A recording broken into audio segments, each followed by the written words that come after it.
Good afternoon, everyone, and welcome to the Stevens Venture Center monthly event for January.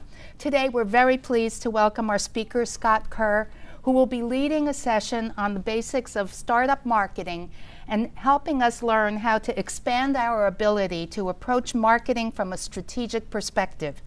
Starting a business is exhilarating, but hard, and unfortunately, build it and they will come just doesn't work in today's world.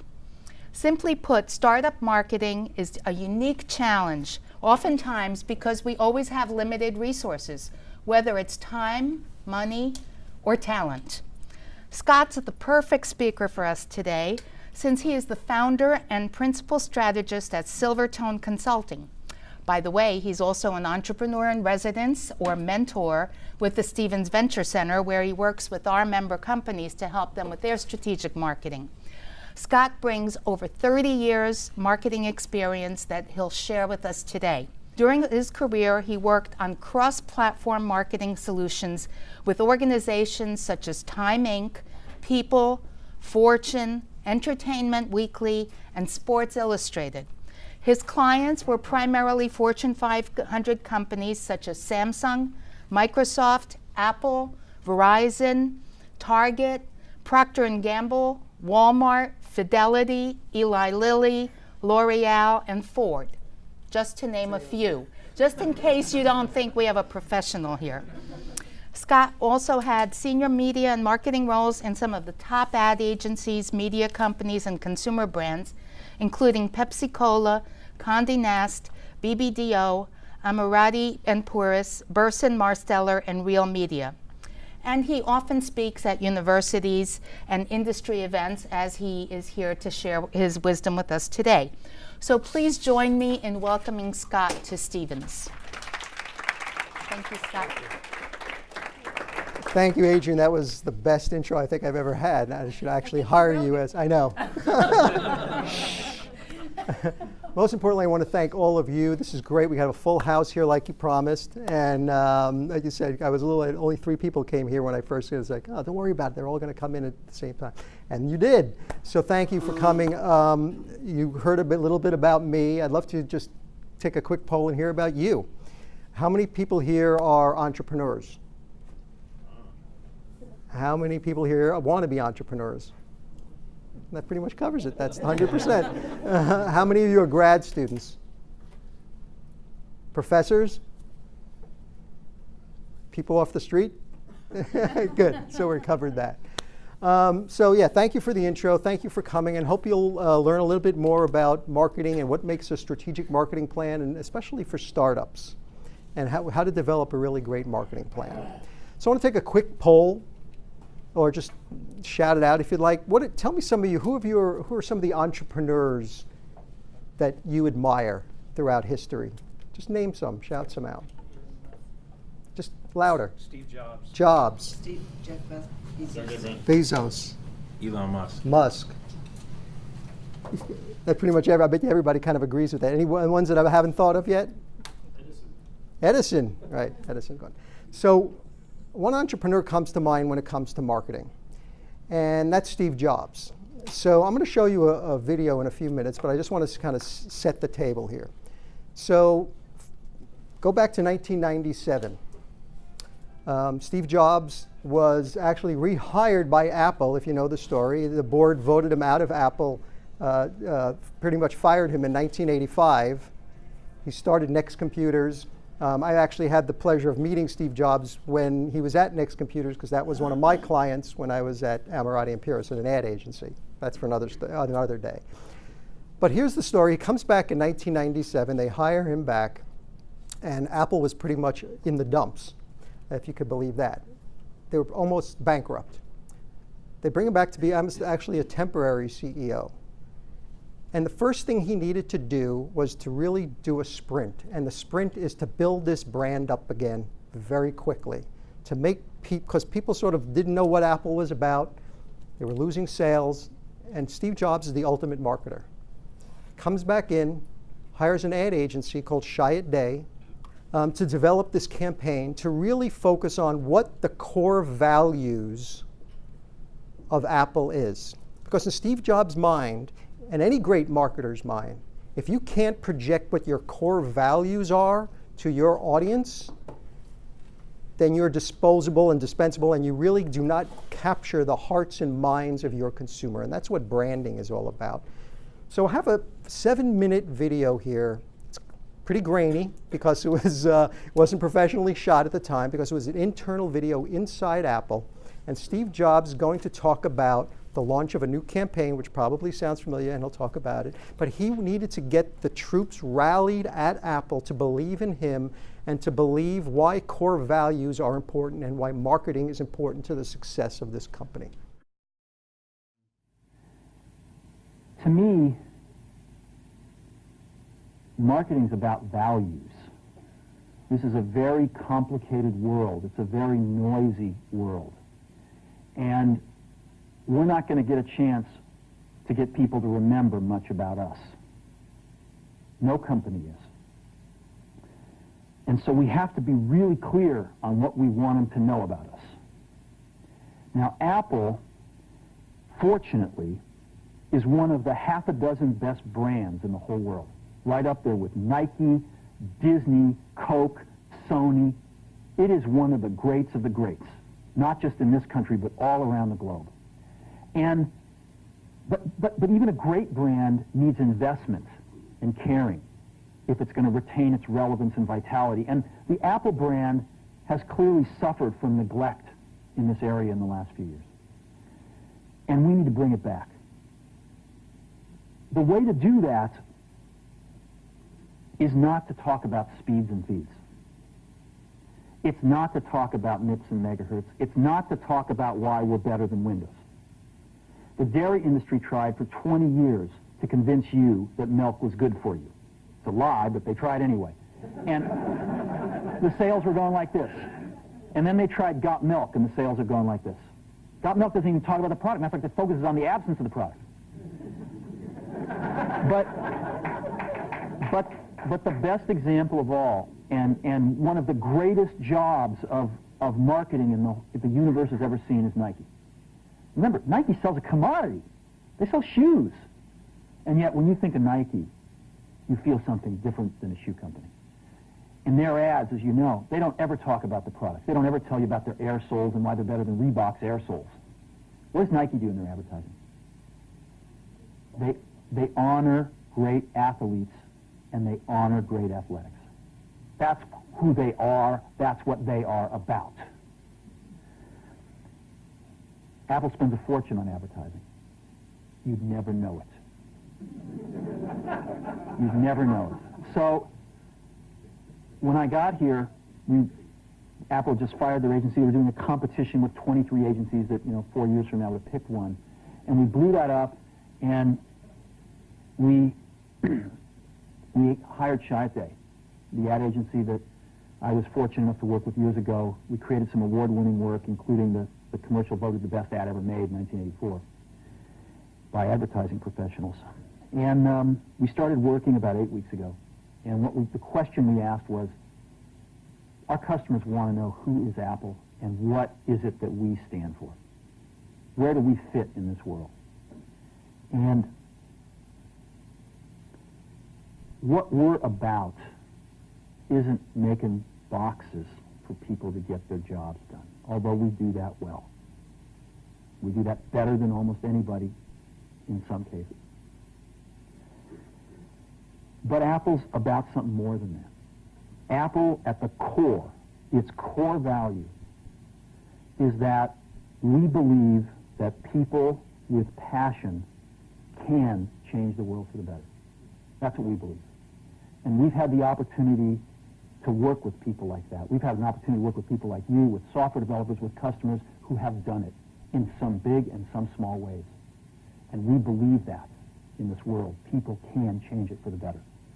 And that those people that are crazy enough to think they can change the world are the ones that actually do. And so what we're going to do in our first brand marketing campaign in several years is to get back to that core value. A lot of things have changed. The market's a totally different place than it was a decade ago. And Apple's totally different, and Apple's place in it is totally different. And believe me, the products and the distribution strategy and the manufacturing are totally different, and we understand that. But values and core values, those things shouldn't change. The things that Apple believed in at its core are the same things that Apple really stands for today. And so we wanted to find a way to communicate this. And what we have is something that I'm very moved by. It honors those people who have changed the world. Some of them are living, some of them are not. But the ones that aren't, as you'll see, you know that if they'd ever used a computer, it would have been a Mac. And the theme of the campaign is think different. It's the people, honoring the people who think different and who move this world forward. And it is what we are about. It touches the soul of this company. So I'm going to go ahead and roll it, and I hope that you feel the same way about it I do.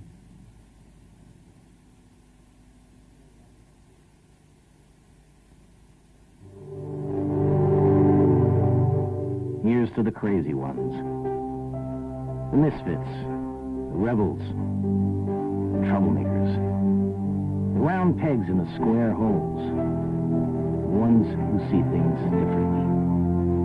They're not fond of rules, and they have no respect for the status quo. You can quote them, disagree with them, glorify or vilify them, but the only thing you can't do is ignore them. Because they change things. They push the human race forward. And while some may see them as the crazy ones, we see genius. Because the people who are crazy enough to think they can change the world are the ones who do.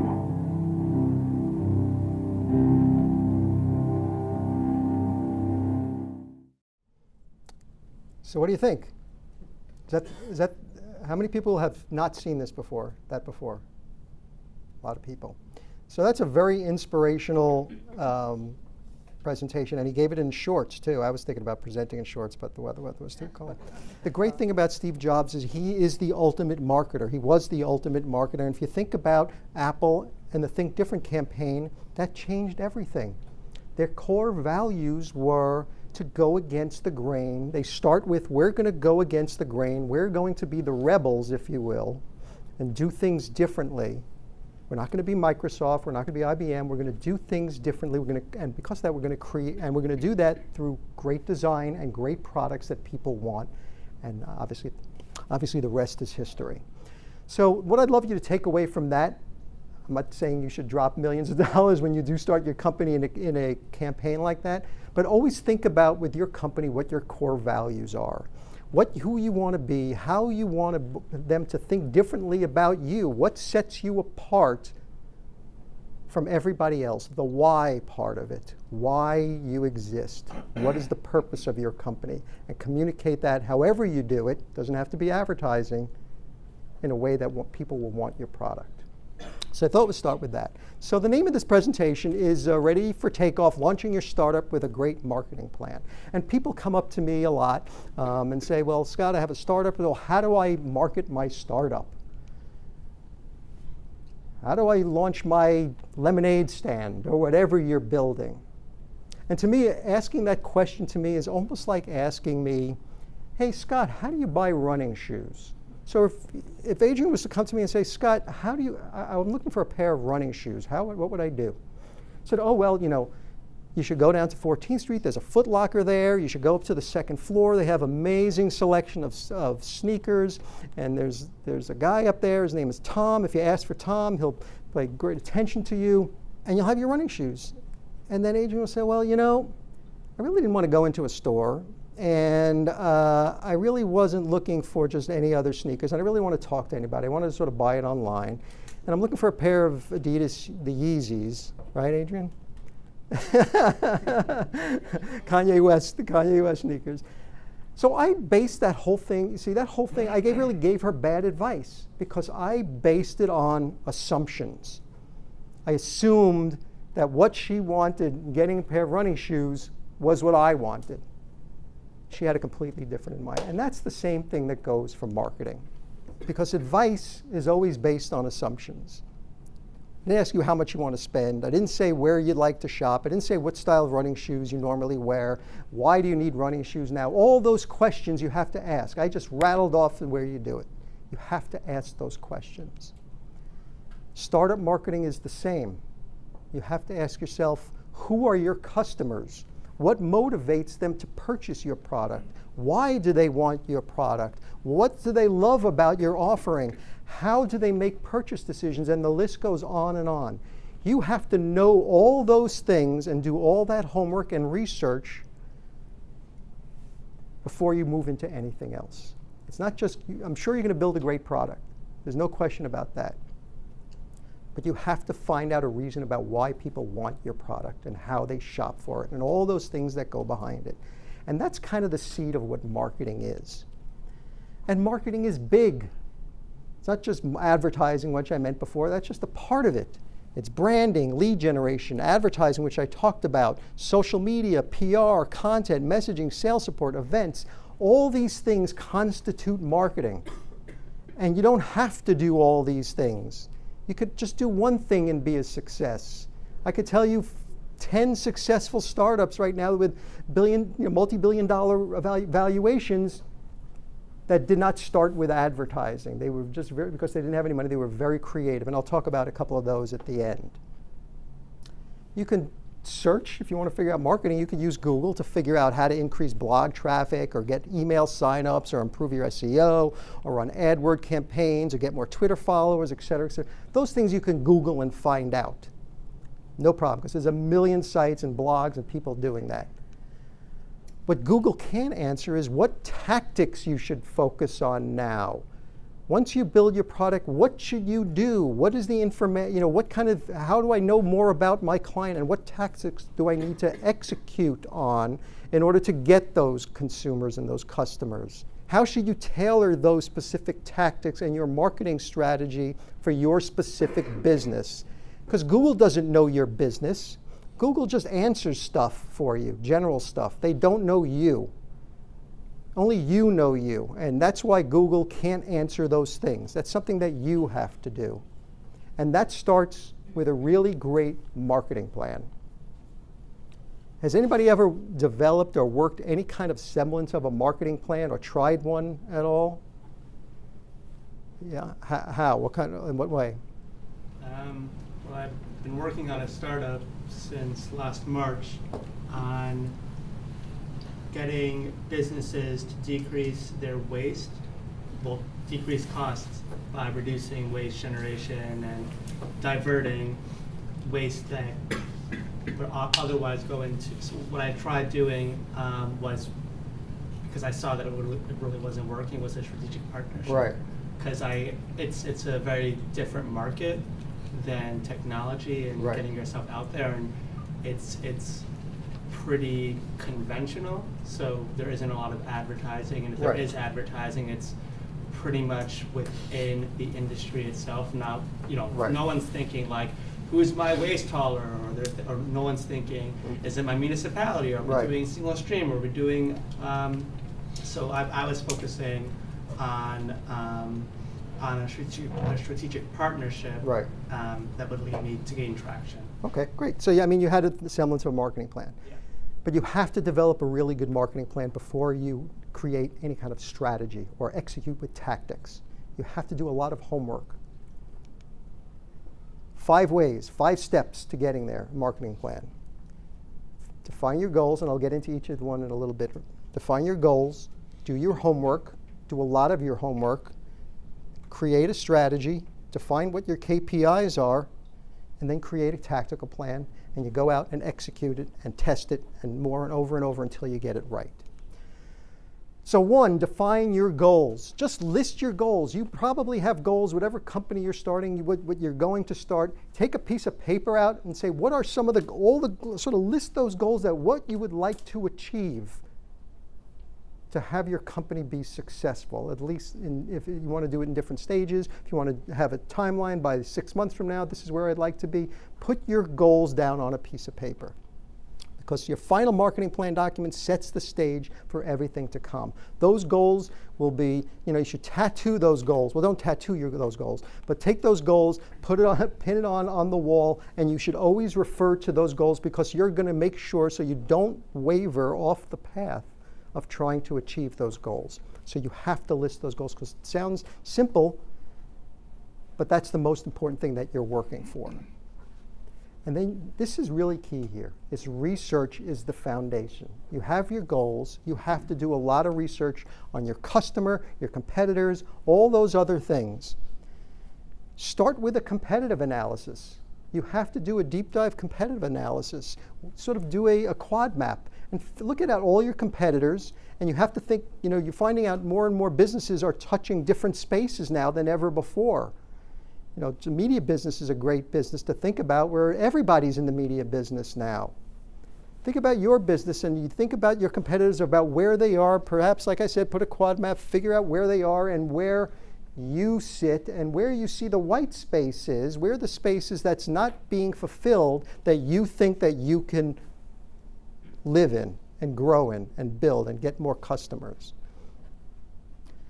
Does anybody know what a SWOT analysis is? Anybody heard of it before? What's a SWOT analysis? Strength, weakness, opportunities, and threats. Strengths, weaknesses, opportunities. I know it says it right there. I know you didn't look. Strengths, weaknesses, opportunities, and threats. This is another piece of homework that you really need to do to figure out what your strengths are. Think about what's great about your company, what's great about what you do, what's great about your product, what's great about your team. What's great about your infrastructure?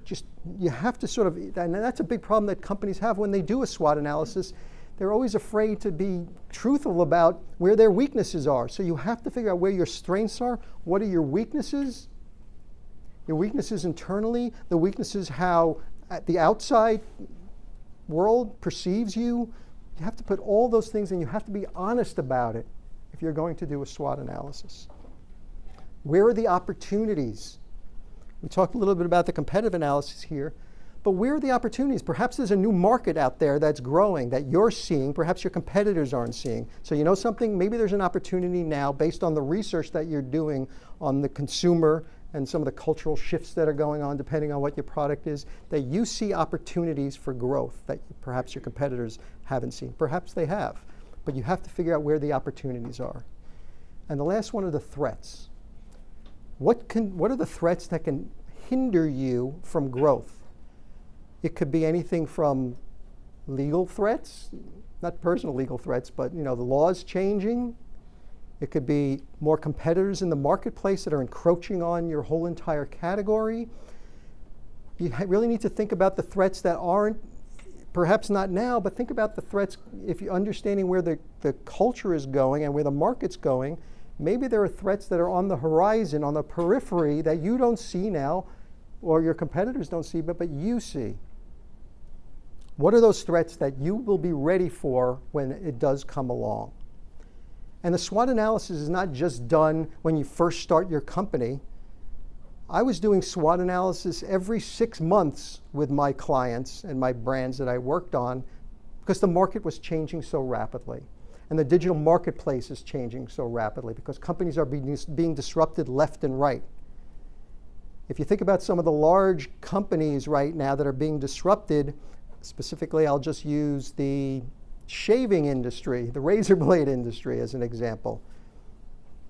Gillette didn't see Dollar Shave Club or Harry's coming along to disrupt them, but they did. They didn't see and look on the periphery and see those threats that consumers wanted more direct relationships with brands, and why you saw these like D2C brands like Harry's and Dollar Shave Club grow. They didn't see that perhaps they were so big, Gillette, they didn't see that nobody liked to go into CVS and ask somebody to unlock the cage to get a razor blades for you. It's a whole difficult process. D2C brands started disrupting, and I can name a bunch of categories. Think about the mattress category with Casper and what's the name of the other one? Brooklinen, and some of these other ones all disrupted the mattress industry, and their market share continues to go down because of these direct-to-consumer brands. A lot of these big companies couldn't maneuver and didn't see that on the horizon, so they couldn't, those threats, they couldn't react fast enough. And now they're buying those companies because they can't change. So we have the SWOT analysis, and you have buyer personas. Does anybody know what a persona is? I know you do. So, so a persona, everybody knows what a demographic is, right? You want to figure out your buyers, the buyers of who your product is. You want to, of course, you want to know their demographics. They're adults, 25 to 54. They have a household income of 50,000 plus. They live in suburban areas or in the city. Those are demographics, and that's fine. But you need to dig down a little deeper to figure out their personas, their characters, who they are. You have to get into their hearts and minds and create these models of who these people are and what keeps them up at night and what their desires are. So you create fictitious people, if you will, fictitious buyers, and kind of describe who your buyers are emotionally. Don't use any numbers like 25 to 54 household income, but describe them, a typical day that they do, who you believe those personas are. Come up with like 4 or 5 personas. And those could change over time once you start doing testing and figure out who your audience is. But you have to go beyond just numbers and basic demographics. You have to find out what's inside there, like I said, their hearts and minds, and create these characters. You have to figure out the buying cycle. When is the awareness, consideration, purchase? That's the basic buying cycle. There's a million different ones, but that's the basic one. What is the buying cycle of your product? Is there a seasonality to it? When should you be thinking about doing any kind of marketing? Should you be, is one of your competitors really good on the upper funnel part of the funnel, the awareness stage? And maybe you could take the bottom part of the funnel when they're in consideration, or you need to do all of them. You have to think about the buying cycle and how your customers buy. What is the decision-making process of how things are done? And understanding the decision-making process will help you understand who you should target in your campaign. So you see there's a lot of homework that you need to do. You could build a great product, but if you don't have any kind of background and understanding of your customer and how they live and breathe and work and buy and all those things and your competitors, it's pointless. You have the greatest product in the world, it could fail. Come up with a creative strategy. Whittle down those goals. Remember those goals that you posted up on a piece of paper? Set quantitative and qualitative goals. You should have numbers. By 6 months from now, I want to achieve X amount of customers, X amount of sales, whatever your quantitative goals are. And they don't have to be yearly quantitative goals. They could be interim ones. By the next 3 months, I want to kind of achieve this. Again, working on goals. Maybe some of the bigger qualitative goals as well. Make them attainable. You want to make them attainable. Don't sort of reach up here and you realize that I'll never get there. Or you realize I never got there and you think you're a failure. You're not. You have to put goals that are attainable but not easy. Evaluate your current position in the marketplace. Now that you have these goals and start whittling down, think about you and where you are in this marketplace. You already can figure out who your competitors are, where you stand. Are you number 2? Are you number 3? Are you number 20? Think about where you are and how you want to move up that ladder to be number 1. Tie your goals to your overall mission and what your mission statement is. We'll talk about that in a second. Pick 2, 3 main goals, a few supporting ones, because there's a lot of big goals and a lot of smaller ones, except you may not reach some of those goals, which is fine, but create milestones along the way. If you have 6 months goals, after a month, do a little checks and balances, make sure everything is going the right way and doing the way you want. And if you need to tweak, then tweak it. It's you. It's your brand. It's your company. What makes you unique? You have to know what makes you unique. And that goes back to almost what Steve Jobs was saying. Like, what's your core values? What's so special about you? Knowing your unique selling proposition, which is another marketing term, USP, to impress all your friends at your next party, When you say USP, and they'll say, well, what is that? It's your unique selling proposition. What's unique about you, that what you sell, that you can tell me in 10 words that I immediately get, oh, really? I didn't know anybody that can do that. And that requires a little bit of homework and thinking about that. And marketing the USP is essential in beating the competition and solidifying your company's value in the marketplace. And that's the CEO and founder of Dollar Shave Club. And the reason why I put him up there, it goes back to the Gillette story, is that his USP is like, buying a razor doesn't have to be a pain in the neck. We'll sell you great razors at a cheap price, and it'll come right to your door. That was it. That was really pretty much their USP. And it was like, great, it's a great price. I get these razors are pretty good. Come right to my door. I don't have to break into a cage at CVS to get the razors, the blades. And that was the key to the success. And if you think about all these other direct-to-consumer brands I mentioned before, the Caspers, very simple message, very simple USP that you get it immediately and you connect with it immediately. I don't want to harp and beat on Gillette, but Gillette, you don't know what they are. They're just a big razor company. There was nothing unique selling proposition about them except that they had, every time they launched a new product, it had another blade to it, like 7-blade razor. I don't know what they used, that was totally useless. So you have to think about what's your unique selling proposition. And here's like a little worksheet that you could use. Seems simple, but it helps you focus. Whatever your company is, your brand name, is the only what that can do what. Fill in the blanks. You have to think about that, right? You really have to think about it. And once you can do that, create and sort of fill in these blanks, it's a good starting point about what your unique selling proposition is. Because once you have and understand your unique selling proposition, and you should talk to other people about hey, this is the USP I came up with. What do you think about this? Oh, I never heard that before. Really, that's very unique. Or someone will say, oh, well, so-and-so is doing that. Well, maybe you need to tweak your USP a little bit more. But once you get your USP, just like Steve Jobs was talking about his unique selling proposition is that they do things differently and they go against the grain and they make great products. Because of that, they make great products. You have to think about what's so special about you. And that's part of branding, right? Ensure that you have a strong brand. Now that you have your unique selling proposition, you know what's special about you. A brand could be one of the strongest assets a company possesses, and if it's done right, will attract buyer loyalty that every business dreams of. A brand is not what you say, it's what they say it is. What I'm saying is, what a brand is a gut feeling you have about a certain company or brand. Like Apple, when you think about Apple, you have this emotional attachment to it. And people are emotionally attached to Apple. And they could do no wrong. Even when they screw things up, you forgive them because you have this emotional attachment to Apple or whatever brand. It could be Starbucks, any other brand. You have this gut feeling about them. But they didn't decide what the brand is. They didn't decide what a brand is. You decided what it is. Apple wouldn't be the Apple brand unless you believed what they were putting in their branding campaigns. Do you understand what I'm saying? Is that they don't say what a brand is, you dictate what a brand is. Because keep using the Apple example, because if Apple in that Think Different campaign, they wanted you to feel a certain way, if that was unsuccessful in that campaign, it would have been a failure for a brand, meaning that you didn't feel that emotional connection because of this campaign that made me feel that you're a brand that I want. So you dictate, it's the audience, it's the consumer that dictates what a brand is.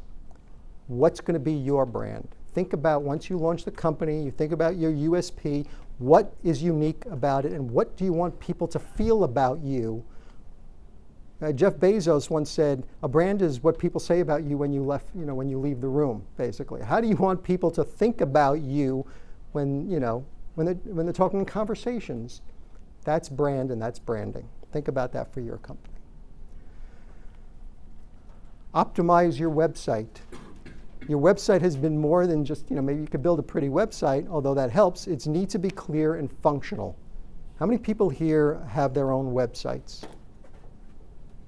Is it a personal thing, like a blog, or is it something you're selling?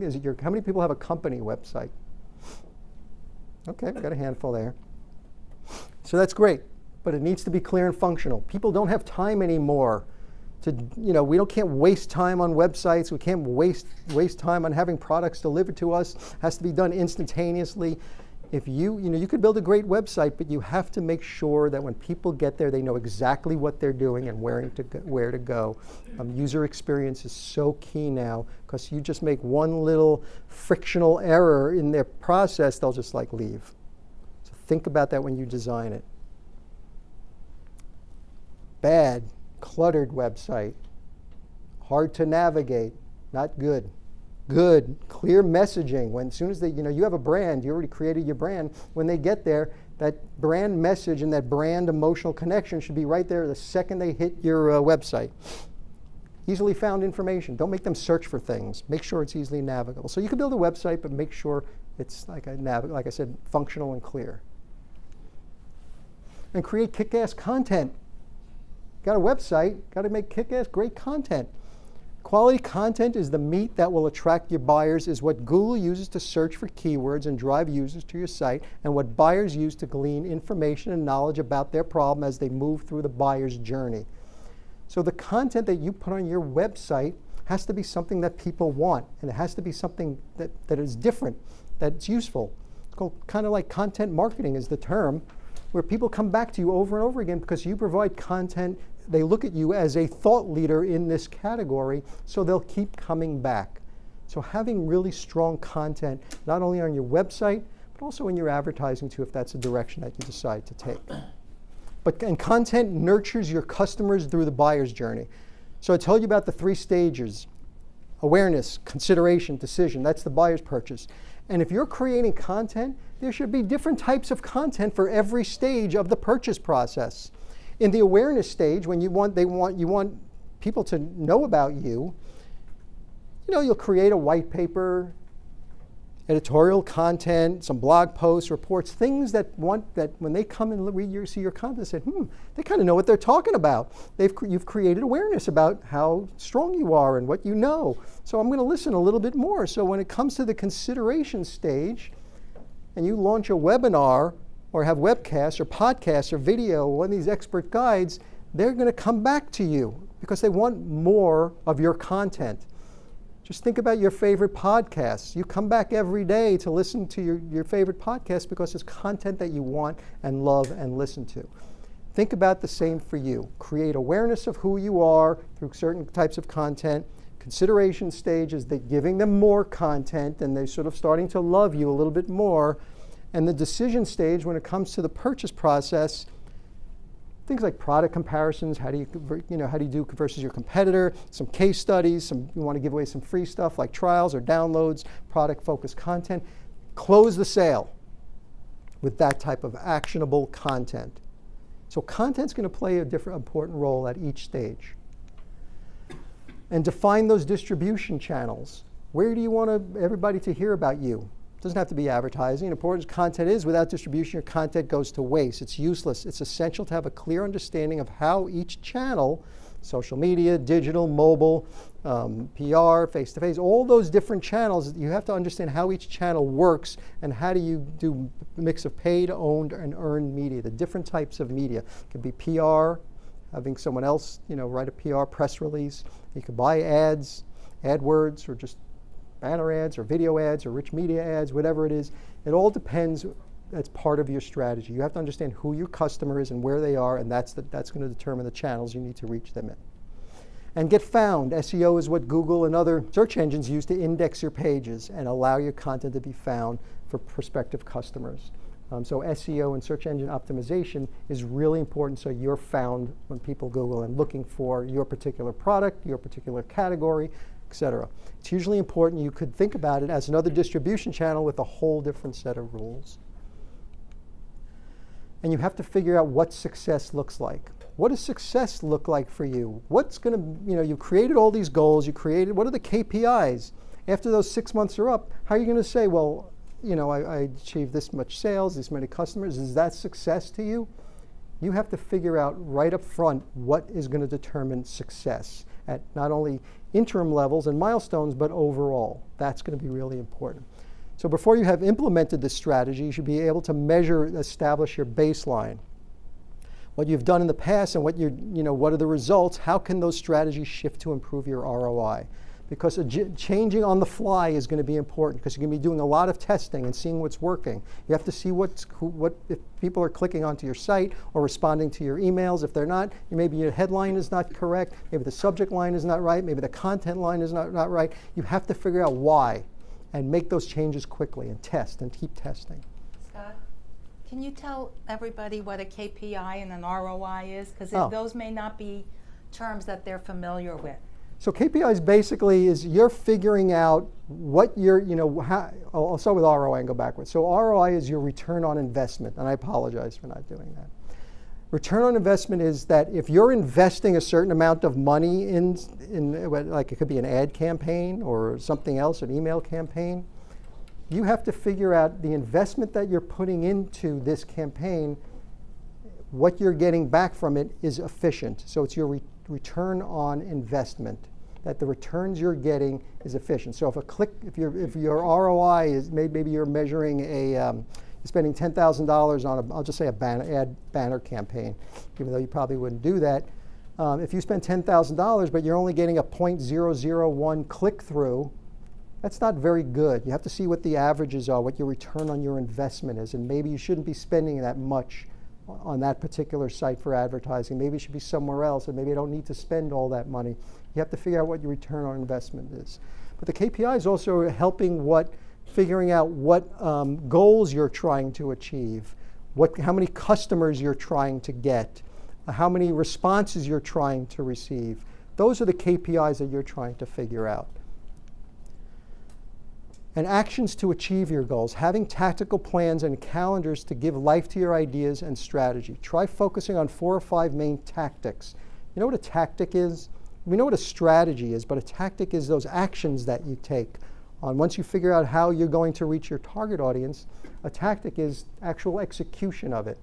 So a tactic for say I'm Amazon and I want to reach people who are interested in home security, and I want to start selling them the Amazon Echo.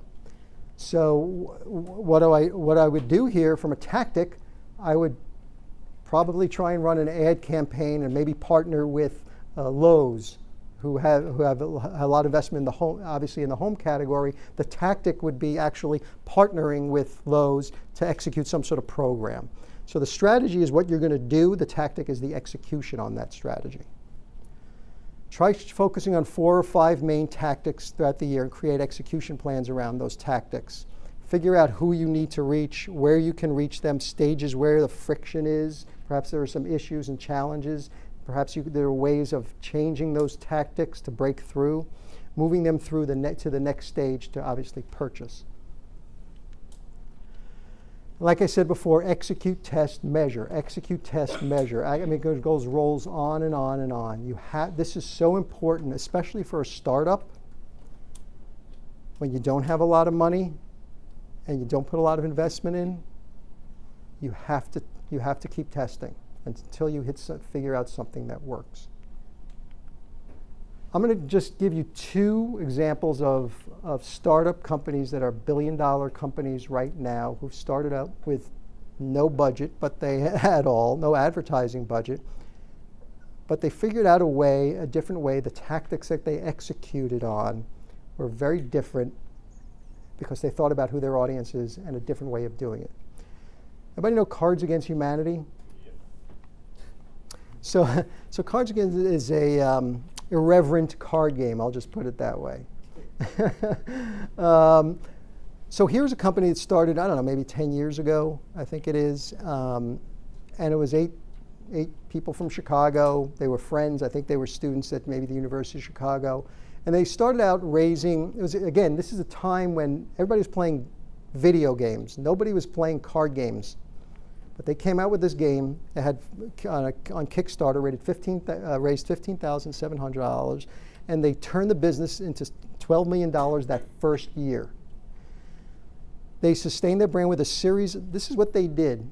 They don't advertise. It's all about wild marketing stunts.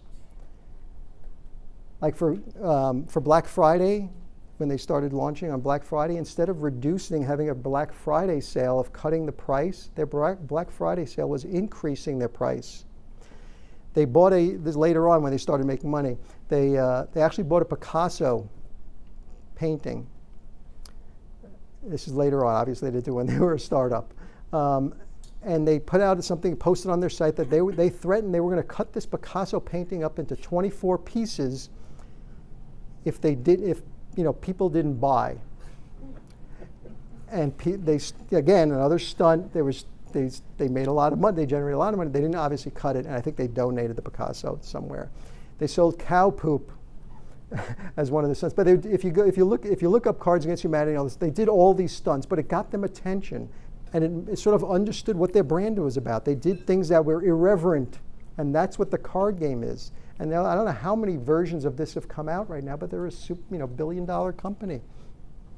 Promotions aren't cheap to run, which they did, but they make enough money to defray the costs while earning a proportionate amount of free media. They got a ton of press, and that's what they thought they were going to get. Free media, and that's what they did. And people are like, what is this Cards Against Humanity? And everybody started playing the game.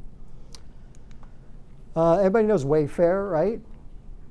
Anybody buy from Wayfair before? Some people. So Wayfair, you think it's just one site. It's like Crate and Barrel. But Wayfair started out very differently. They were profitable from their first month of operation. They didn't do any advertising. They were this thing they call themselves CSN stores. When you hear CSN store, you think it's some, brick and mortar store somewhere but what they did is they started buying up hundreds of narrow niche sites that were exact matches for common search terms. And this was the time of the .com bust, when you could buy those things really cheaply. So they were buying things like cookware.com, luggage.com, hotplates.com, swivelseating.com, all these hundreds and hundreds of things. So when people searched for those things, hey, I want to buy a hot plate, they would be redirected to their sites. And so they recently combined all those sites, CSN stores, into Wayfair. And I think part of Wayfair, I think Jocelyn Main is one of them, and I think they have another big company too. But they didn't spend any money on advertising. They just bought up all these niche sites, these URLs, because they did a search engine optimization strategy, which I thought was brilliant. And that kicked off a decade of profitable growth. Wayfair is now valued at $5 billion. So the point here is you don't need to advertise, you don't need a budget, you have to have perhaps a creative, smart strategy and unique strategy to get you to the next level. Because if you can't creatively turn $1 into $10, how can you be, why should you be expected to be able to turn $1 million into $10 million? All that's saying is, if you don't have much money for marketing, and if you can't turn those marketing dollars, the little that you have, into something bigger and be creative about it, how could we be sure you could grow it to a $10 million company? So think about your marketing strategy. Think about who you are and where you want to be, and come up with a strong marketing plan. Thank you.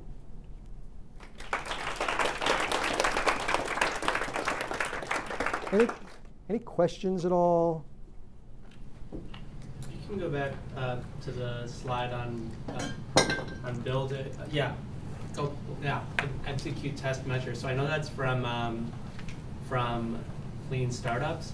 So I've seen the execute, test, and measure as a paradigm. But what are your thoughts on measure, test, and then execute instead? So what are you measuring? So exactly, you're measuring who exactly,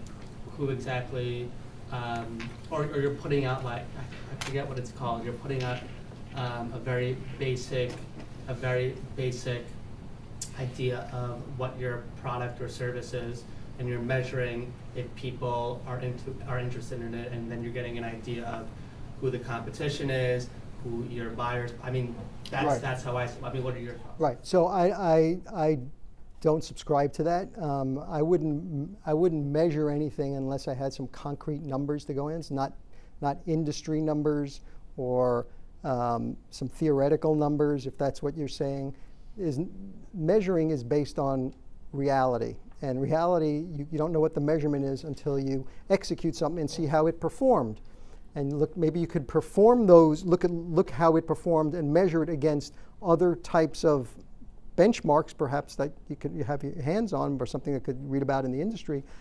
But you can't measure it against anything. I definitely don't subscribe to that. But if you're, I mean, how much are you like, what are you making? What's your minimum? I really am forgetting. Okay. Minimum viable product. What's your MVP? Right. That's why I'm saying. So you're saying you had your MVP, and then you're measuring. Right. You're measuring, testing, and then executing. Right. So from an MVP standpoint, you're saying if if your slate is zero. Basically. Slate is zero. You have no information except an MVP figure that you have.